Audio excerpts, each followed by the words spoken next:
ये राम राज्य ही है कि खुलेआम मर्डर हो रहे हैं, खुलेआम लड़कियों को उठाया जा रहा है, किडनैप किया जा रहा है, छेड़छाड़ की। ये राम राज्य की तो निशानी है। हिंदू तत्व में भी कहते हैं कि जी हम हिंदू हैं। हिंदू में रात को दिन छिपे के बाद अंतिम संस्कार नहीं होता। हाथरस कांड में रात के 1:30 बजे लड़की का जबरदस्ती परिवार वालों से छीन के अंतिम संस्कार कर दिया गया। आप देख लीजिए लखनऊ में नौकरी के लिए युवा बैठे हुए, उनपे शिक्षा भर्तियों पे बैठे हुए, लगातार उनपे डंडा लाठीचार्ज किया जा रहा है। ये क्या रोजगार के लिए, अगर शिक्षा के लिए बात करो तो उस पर लाठीचार्ज। ये कहां का रूल है? आप करना है तो सबको एक तत्व लेकर चलिए। बीजेपी सरकार का कोई कार्य नहीं है, बस उनने ये भी जो भी कार्य करे, नाम उनकी जब सरकार बनी नाम बदलने का कार्य करा गया उनका। हम फिर से सरकार बसपा की बना रहे हैं, पूर्ण बहुमत की सरकार बना रहे हैं इस बार दोबारा से।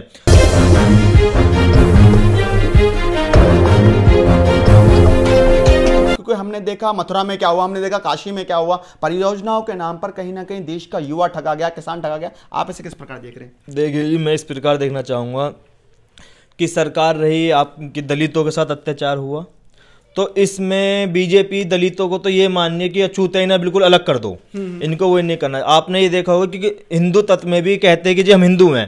हिंदू में रात को दिन छिपे के बाद अंतिम संस्कार नहीं होता। हाथरस कांड में रात के 1:30 बजे लड़की का जबरदस्ती परिवार वालों से छीन के अंतिम संस्कार कर देगा डेड बॉडी का। ये कहाँ का बीजेपी का रूल था? ये किस उसमें लिखा हुआ है कि जी तुम 1:30 बजे हिंदू ही मानने कि हम हिंदू हैं, हिंदू है तो हिंदू तत्व में कहाँ लिखा हुआ है ये चीजें? और हाथरस कांड ये सब रहा है कि कह रहे हैं कि जी युवाओं के साथ सरकार ने करा ही क्या? युवाओं को रोजगार, आप देख लीजिए लखनऊ में नौकरी के लिए युवा बैठे हुए, उनपे शिक्षा भर्तियों पे बैठे हुए हैं, लगातार उनपे डंडा लाठीचार्ज किया जा रहा है। ये क्या युवा लाठीचार्ज खाने के लिए, लाठी खाने के लिए तुम बीजेपी के नेता हैं? मैं आपको बताता हूँ, छोटे वो हैं कि जी हम रोजगार, अगर रोजगार के लिए युवा बात कर रहा है तो उस पर लाठीचार्ज, रोजगार के लिए, अगर शिक्षा के लिए बात करो तो उस पर लाठीचार्ज। ये कहाँ का रूल है? आप करना है तो सबको एक तत्व लेकर चलिए। बीजेपी सरकार का कोई कार्य नहीं है, बस उनने ये भी जो भी कार्य करें, नाम उनकी जब सरकार बनी है नाम बदलने का कार्य करा गया उनका।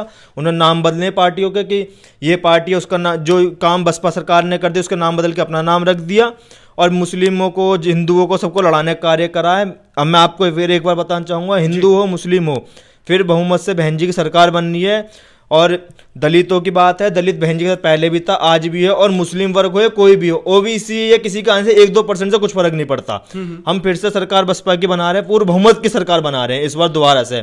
और इस बार जो ये अत्याचार दलितों के साथ, मुस्लिमों के साथ करे गए ना, मैं ये आपको बताना चाहूंगा। अभी आप देखिए, डासना का देवी मंदिर था जी, एक छोटा सा बच्चा पानी पीने के लिए अंदर घुस गया, उसके साथ किस तरीके से बर्ताव करा गया है। क्या ये हिंदू तत्व ये समझाता है कि मोहम्मदन लड़का तो आप उसके साथ ऐसा गलत बर्ताव करिए? ये कहीं का वो नहीं दिखाता, बस ये है जबरदस्ती गुंडागर्दी दिखाई जा रही है। और इस सरकार में बहन बेटी वो सुरक्षित नहीं है। आप कितने कांड देख लिए, हर डेली पेपर पढ़िए उठ के, सीधे मर्डर, कहीं रेप के, कहीं गैंग रेप के लड़कियों के साथ। ये लड़कियां नहीं, बहन जी की सरकार थी, किसी ने कुछ का सीधे बहन जी अरेस्ट करने का या एनकाउंटर करने का आदेश देती थी। यहाँ कहते हैं कि जी बीजेपी कह रही है हमने भूमाफियाओं के घर तोड़ दिए, ये कर दिए। कहाँ तोड़े? आप हमें दिखाइए ना, कहाँ कौन से भूमाफिया के घर तोड़े गए हैं। अब 1-2 को तोड़ के, अभी आप छोटा सा मैं एक एग्जांपल देना चाहूंगा आपको।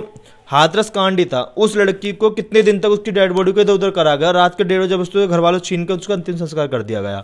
तो मैं यही बात कहना चाहूंगा कि बिल्कुल हर बार बहन जी के साथ है और बहन जी की सरकार बना रहा है। और इस बार हमारा पूरा युवा यूथ एक ही उस पर है कि इस बार बीजेपी को जड़ समेत उखाड़ फेंकेगा। 22 में यहाँ से और 24 में भी उखाड़ के फेंकेंगे। इस बार बीजेपी को नहीं आने देंगे। जब तक कोई हमारी रोजगारी की बात नहीं कर रहा, शिक्षा की बात नहीं कर रहा, तो कोई हक नहीं है सरकार में बैठने का।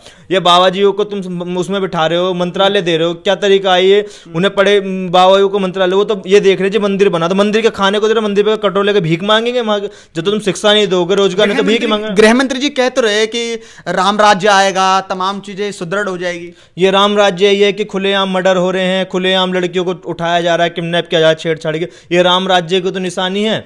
इससे बढ़िया, अगर ये राम राज्य है तो इससे बढ़िया हमारा रावण राज्य ही सही था। इससे पहले जो सरकारें थी, बसपा थी, इनमें यही अच्छा था। उनमें राम राज्य में लड़कियां सेफ तो थी। ये कैसा राम राज्य है, इसमें लड़कियों के साथ रेप किया जा रहा है, उठाया जा रहा है। ये कोई वो मुद्दा नहीं बनता कि गृह मंत्री जी कह रहे हैं जी राम राज्य आएगा। ऐसे राम राज्य का आप क्या करेंगे? इससे बड़े हमारा रावण राज्य वापस कर दीजिए, हम उसी में खुश है। जो हमें रोजगार भी मिला और सबको शिक्षा भी दी गई, इसमें क्या फायदा? 3 साल से बच्चे घर बैठे हैं। हमारी खुद पढ़ाई 2 बार हम खुद एग्जाम दे के हुए, छोटे बच्चों से, जो बच्चे पहले जानते थे, आज उनसे आप कुछ पूछिए, उन्हें सही से ABCD भी याद नहीं है। तो अगर आपको पसंद आया हो तो इसे लाइक करें, कमेंट करें, शेयर करें, और हाँ, हमारे चैनल को सब्सक्राइब करना ना भूलें, ताकि देश विदेश से जुड़ी खबरें आप मिस ना करें। क्योंकि कोरोना काल में 2 गज दूरी, मास्क है जरूरी। नमस्कार।